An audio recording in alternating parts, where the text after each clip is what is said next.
So what is the truth about quiet quitting? Is it real? And what can we do about it? In today's episode of The Leadership Project, it will be a solo cast where I reflect on the wonderful interview with Ishan Galapathy. I'm going to be debunking some of the misconceptions and myths about quiet quitting and giving practical advice on what you can do if this is happening in your team and in your organisation. And at the end, I'll share my leadership reflections of the week.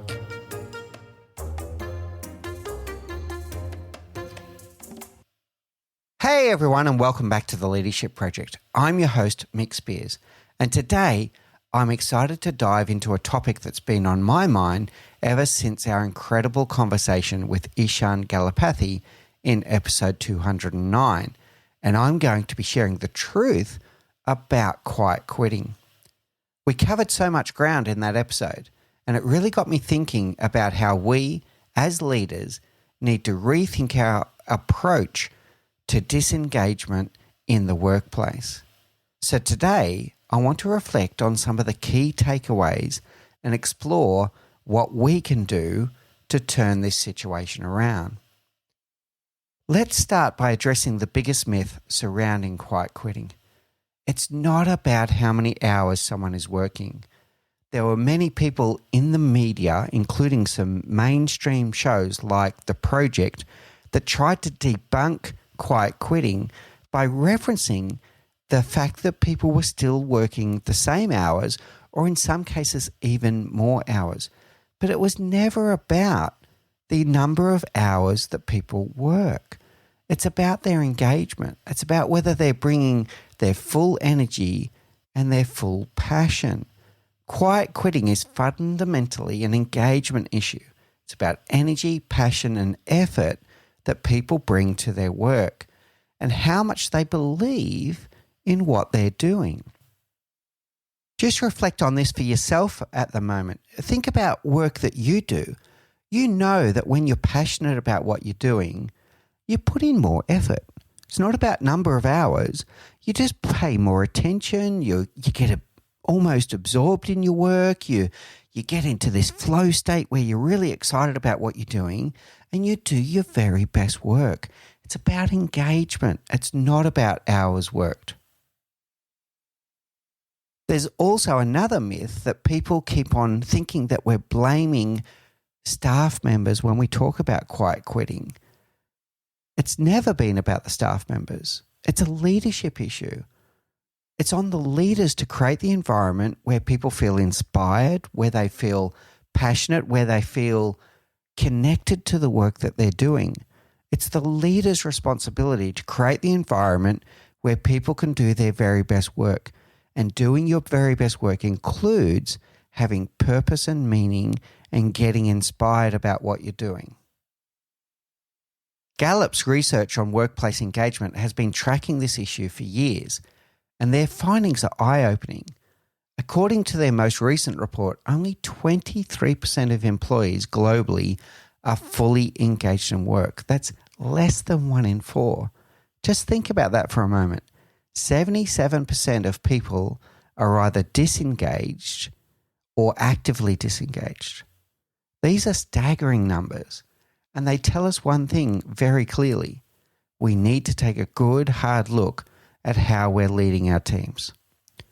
So, what's driving this disengagement? Well, as Ishan and I discussed, a major factor is purpose. People need to feel that what they do matters. They want to feel that they matter themselves. They want to feel purpose and meaning. They crave purpose and meaning. When they lose sight of the why behind their work, when they can't connect the dots between their daily tasks and the broader mission of the organisation, they start to disengage. I talk about this in the terms of a macro why and a micro why. A macro why is the big purpose. Why are we all here? Why does this team exist? Why does this organisation exist? What is it that we're trying to achieve? And what makes that important? This is connecting to the vision. It's connecting to the broader purpose of the organisation. Then I talk about a micro why. Why am I doing this task? This task that my boss has asked me to do this week, what makes that important? What does this task unlock for someone else? Is it an enabling activity that enables someone else to do something that's really important? So connecting the micro why to my task. It can also be the micro why of a decision. If the boss has had to make a pretty tough decision, I can usually live with that if I understand the rationale behind that decision and how it connects to the bigger purpose. So a macro why is the bigger purpose. A micro why is understanding the little things, the little tasks, the little decisions that lead us towards that purpose. And Gallup's data supports this. Employees who strongly agree that they have a clear sense of purpose are 3 times more likely to stay engaged. Think about that. Purpose is a multiplier for engagement, and it's on us as leaders to provide that purpose. But it's not just about purpose. It's also about feeling seen, heard, and valued. One of the most powerful insights from my conversation with Ishan was the idea that people quite quit when they don't feel valued. And it's not always an overt thing. It can be as simple as a team member putting forward ideas, suggestions, or feedback only to have them consistently ignored or maybe even ridiculed. Eventually, people just stop trying. They think, why bother? And as Tim McClure famously said, the biggest concern for any organisation should be when their most passionate people become quiet. That's a real warning sign. Now, as leaders, we need to ask ourselves, are we creating an environment where people feel valued?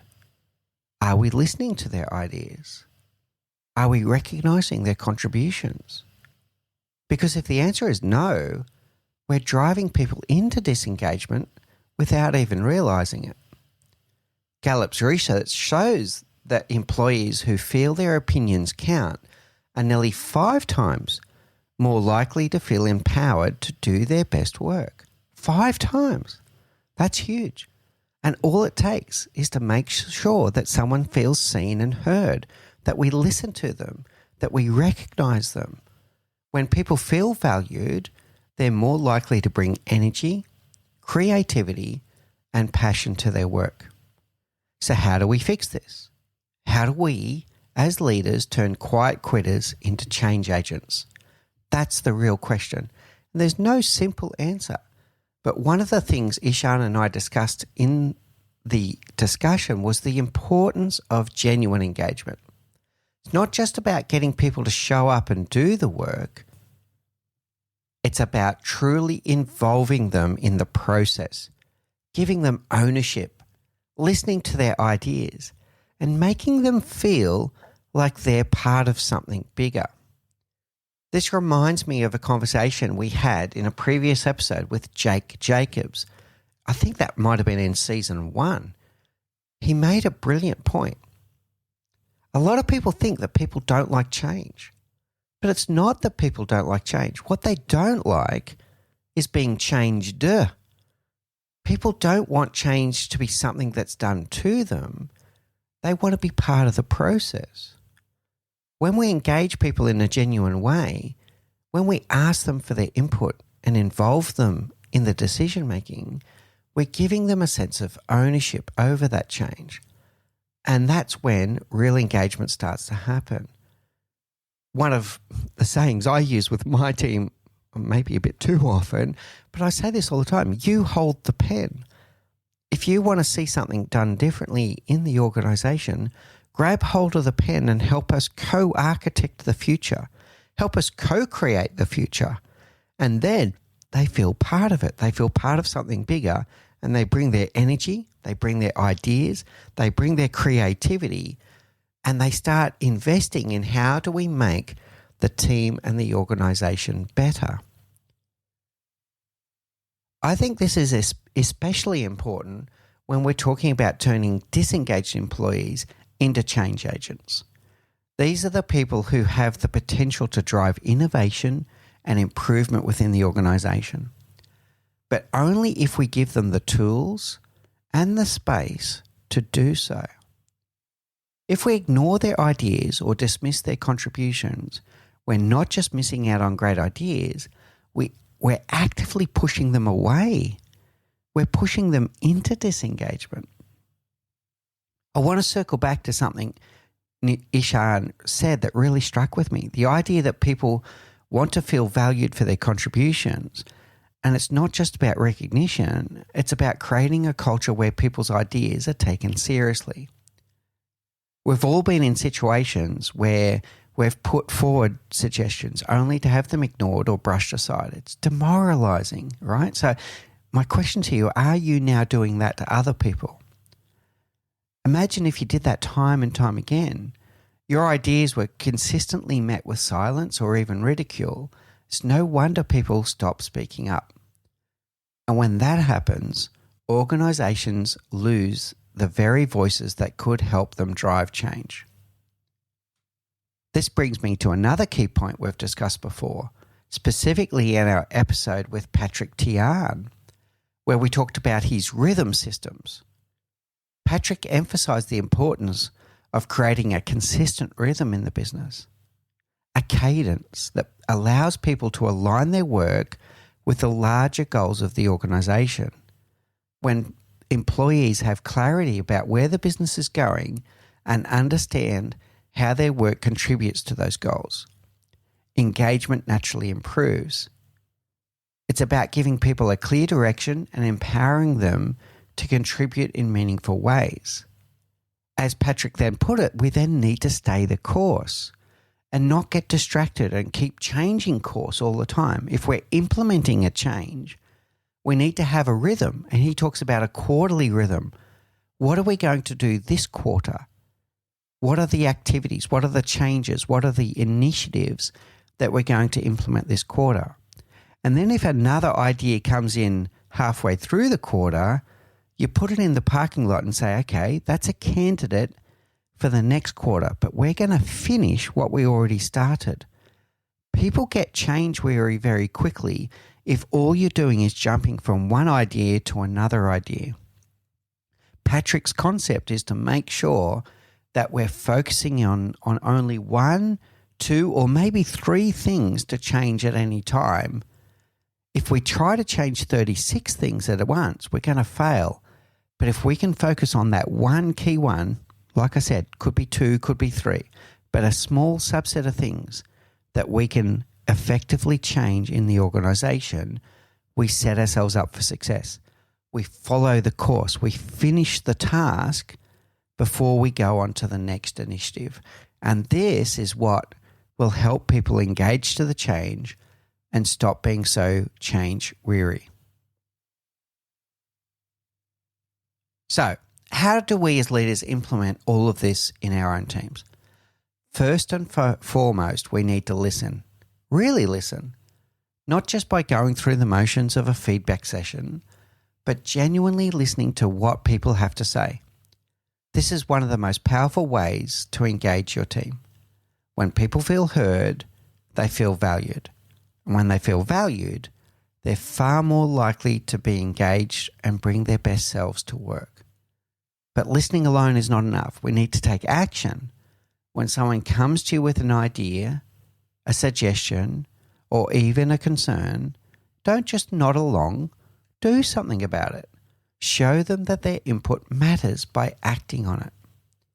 Even if the idea isn't something you can implement immediately, acknowledge it, provide feedback, and explain why you may need to hold off to explore other options. In fact, Gallup's data shows that employees who feel their managers are open to their ideas are more than twice as likely to be engaged in their work. And engagement, as we know, leads to higher productivity, better performance, and ultimately better business outcomes. Beyond the business outcomes, the person feels better. People spend up to 1/3 of their life in the workplace. They want to feel good about themselves. They want to feel that they matter. So as we reflect on this, I challenge each of you listening today to ask yourself, are you truly engaging with your team? Are you listening to their ideas? Are you empowering them to take ownership? And are you providing them with a clear sense of purpose? And most importantly, are you creating an environment where people feel valued and motivated to bring their best every single day? Because when you do, the results can be transformational.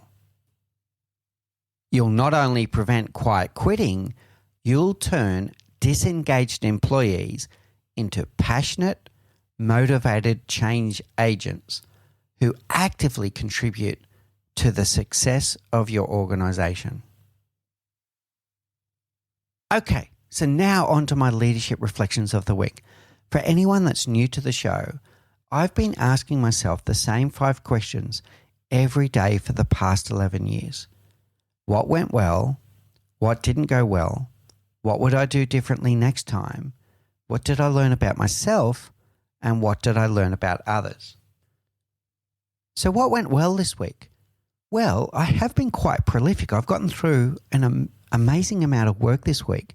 And what it required was a lot of intentional focus and scheduling and planning, using time blocks in my calendar. I looked at everything that I needed to achieve this week, and I had a very clear schedule and set of time blocks for all of the things that were most important. What didn't go well is I did overcommit. I committed to too much this week, and then I had to have almost this perfect hour by hour plan of everything that I was going to achieve this week, which was pretty stressful at times. So what would I do differently next time? I would have said no to a few extra things. By saying no to some things, I can do a better job of the things that I say yes to. Probably just 10% in this case. If I had have taken 10% of things off that to-do list, I would have done a better job this week.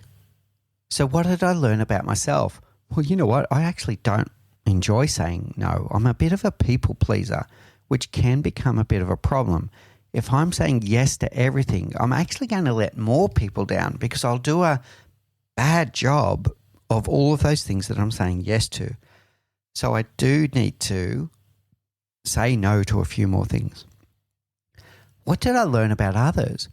Well, when you do say no, or not yet might even be the answer, they can usually understand. And if you can give them a good explanation, say, I'm really sorry, I'm not going to be able to do this week because of the following reason, but I might be able to do it next week, that they're usually quite compassionate and they're usually quite ready to have that conversation. So if you are a people pleaser, give people a bit of credit that you can have a really good, robust conversation with them about what you are saying yes to and what you're saying no to or not yet to, if you give them a good reason and a good discussion about it. So that's it for this week. In the next episode of The Leadership Project, I'll be joined by Jason Antoine, the founder and head honcho at Audacity, where he'll be talking about creating impactful teams and impactful organizations. If you have been getting great value from our content, we would love it if you would leave us a rating and review on Apple Podcasts or your preferred podcast service. You can also subscribe to the Leadership Project YouTube channel, where we bring you weekly videos, the video podcast, and also live stream shows that help you to become the leader that you wish you always had.